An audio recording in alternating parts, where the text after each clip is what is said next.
Parábolas de Jesus, capítulo 9. A pérola de grande preço. As bênçãos da graça remidora, nosso Salvador compara a uma preciosa pérola. Ilustrou sua lição pela parábola do negociante que buscava boas pérolas e que, encontrando uma pérola de grande valor, vendeu tudo quanto tinha e comprou-a. Cristo mesmo é a pérola de grande preço. Nele está consubstanciada a glória do Pai, a plenitude da divindade. É o resplendor da magnificência do Pai e a expressa imagem de sua pessoa. A glória dos atributos de Deus é expressa em seu caráter. Cada página das Sagradas Escrituras irradia sua luz. A justiça de Cristo, como uma pérola branca e pura, não tem defeito nem mácula alguma. Nenhuma obra humana pode aperfeiçoar a grande e preciosa dádiva de Deus. É irrepreensível. Em Cristo estão escondidos todos os tesouros da sabedoria e da ciência. Para nós foi feito por Deus sabedoria e justiça e santificação e redenção. Colossenses capítulo 2, verso 3 e 1 Coríntios capítulo 1, verso 30. Tudo que pode satisfazer as necessidades e anelos da alma humana, para este e para o mundo vindouro, é encontrado em Cristo. Nosso Redentor é a pérola tão preciosa, em comparação com a qual tudo pode ser reputado perda. Cristo veio para o que era seu e os seus não o receberam. A luz de Deus raiou nas trevas do mundo e as trevas não a compreenderam. João capítulo 1, versos 11 e 5. Mas nem todos se acharam indiferentes à dádiva do céu. O negociante da parábola representa uma classe que anelava sinceramente a verdade. Em diferentes nações, havia pensadores sinceros que tinham procurado na literatura, ciência e religião do mundo gentílico aquilo que poderiam receber como o tesouro da alma. Entre os judeus, havia os que procuravam alguma coisa que não possuíam. Não satisfeitos com uma religião formal, ansiavam alguma coisa espiritual e enobrecedora. Os discípulos escolhidos de Cristo pertenciam a esta última classe. Cornélio e o eunuco da Etiópia a primeira. Tinham estado anelando a luz do céu e orando por seu recebimento. E quando Cristo lhes foi revelado, receberam-no com alegria. A pérola não nos é apresentada na parábola como uma dádiva. O negociante adquiriu-a pelo preço de tudo que possuía. Muitos indagam a significação disso, pois Cristo é apresentado nas Escrituras como uma dádiva. É uma dádiva, mas somente para aqueles que se lhe entregam a alma, corpo e espírito sem reservas. Devemos entregar-nos a Cristo para viver uma vida de obediência voluntária a todos os seus reclamos. Tudo que somos, todos os talentos e habilidades que possuímos são do Senhor para serem consagrados a seu serviço. Quando assim nos rendemos inteiramente a Ele, Cristo se entrega a nós com todos os tesouros do céu e adquirimos a pérola de grande preço. A salvação é um dom gratuito e, contudo, deve ser comprado e vendido.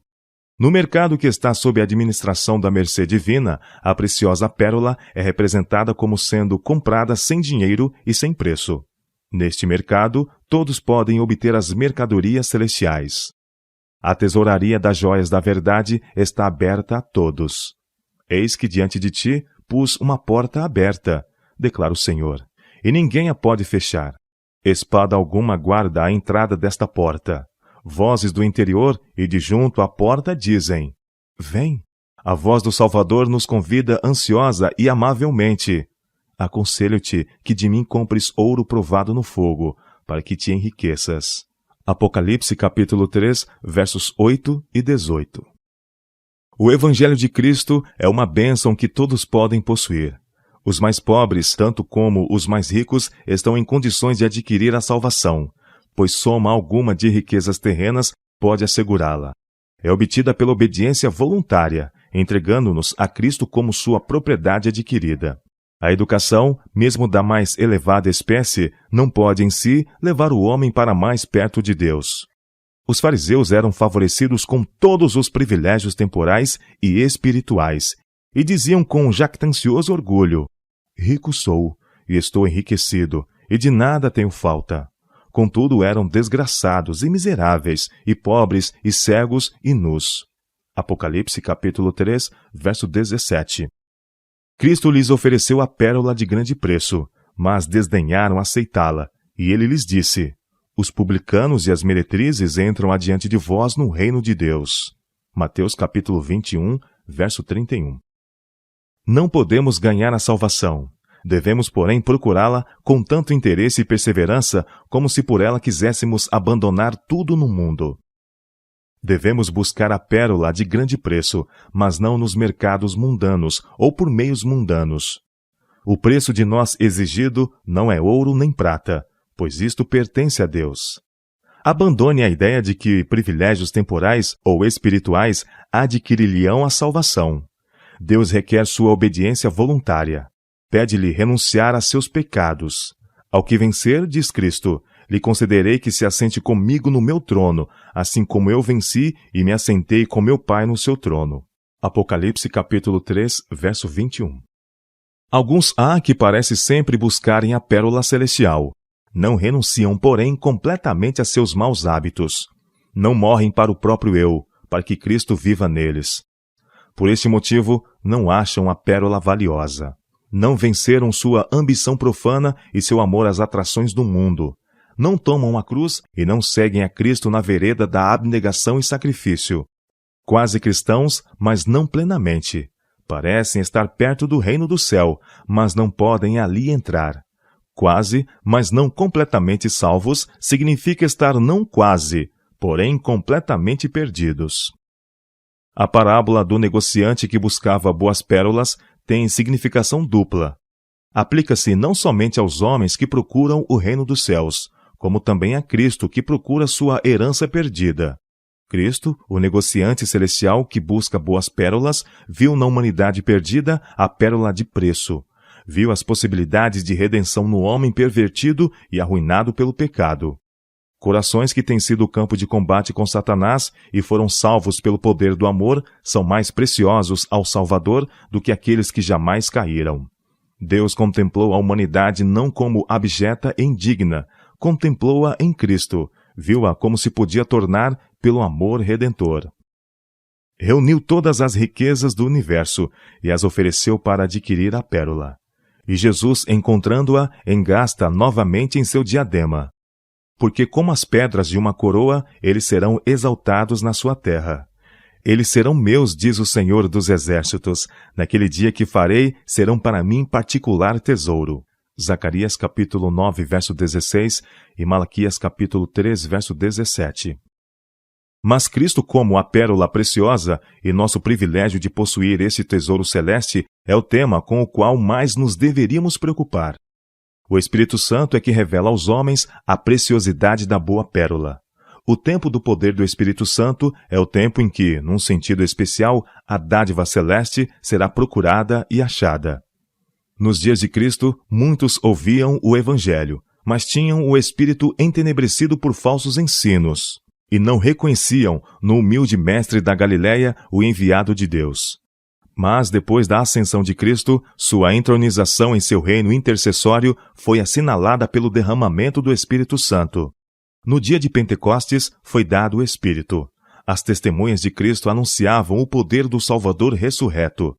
A luz do céu penetrou na mente obscurecida dos que tinham sido enganados pelos inimigos de Cristo. Agora o contemplavam elevado a príncipe e salvador para dar a Israel o arrependimento e remissão dos pecados. Atos capítulo 5, verso 31. Miravam-no envolto na glória do céu, com tesouros infinitos nas mãos para outorgar a todos os que se voltassem de sua rebelião. Proclamando os apóstolos a glória do unigênito do Pai, foram convertidas 3.000 almas. Viam-se como realmente eram, pecadores e poluídos, e a Cristo como seu amigo e redentor. Cristo foi exaltado. Cristo foi glorificado pelo poder do Espírito Santo, que repousava sobre os homens. Pela fé, estes crentes contemplavam-no como aquele que suportara humilhação, sofrimento e morte, para que não perecessem, mas tivessem a vida eterna. A revelação de Cristo pelo Espírito lhes trouxe um senso reconhecedor de seu poder e majestade, e pela fé estendiam as mãos a ele dizendo: creio. Então as boas novas de um Salvador ressurgido foram levadas às mais longínquas extremidades do mundo habitado. A igreja viu como de todos os lugares lhe afluíam conversos. Crentes foram convertidos de novo. Pecadores aliavam-se aos cristãos para buscar a pérola de grande preço. Cumpriu-se a profecia. E o que dentre eles tropeçar naquele dia será como Davi, e a casa de Davi será como o anjo do Senhor diante deles. Zacarias capítulo 12, verso 8. Cada cristão via em seu irmão a semelhança divina de benevolência e amor. Um único interesse prevalecia. Um objetivo absorvia todos os outros. Todos os corações palpitavam em harmonia. O único empenho dos crentes era revelar a semelhança do caráter de Cristo e trabalhar pelo engrandecimento de seu reino. Era um o coração e a alma da multidão dos que criam. E os apóstolos davam com grande poder testemunho da ressurreição do Senhor Jesus, e em todos eles havia uma abundante graça. E todos os dias acrescentava o Senhor à igreja aqueles que se haviam de salvar. Atos capítulo 4, verso 32 e 33, e Atos capítulo 2, verso 47. O Espírito de Cristo animava toda a congregação, porque tinham achado a pérola de grande preço. Estas cenas devem repetir-se, e com maior poder. O derramamento do Espírito Santo no dia de Pentecostes foi a chuva temporã. Porém, a chuva serôdia será mais copiosa. O Espírito aguarda nosso pedido e recepção. Cristo deve ser revelado novamente em sua plenitude pelo poder do Espírito Santo. Homens reconhecerão o valor da pérola preciosa e dirão com o apóstolo Paulo: o que para mim era ganho, reputei-o perda por Cristo. E, na verdade, tenho também por perda todas as coisas, pela excelência do conhecimento de Cristo Jesus, meu Senhor. Filipenses capítulo 3, versos 7 e 8.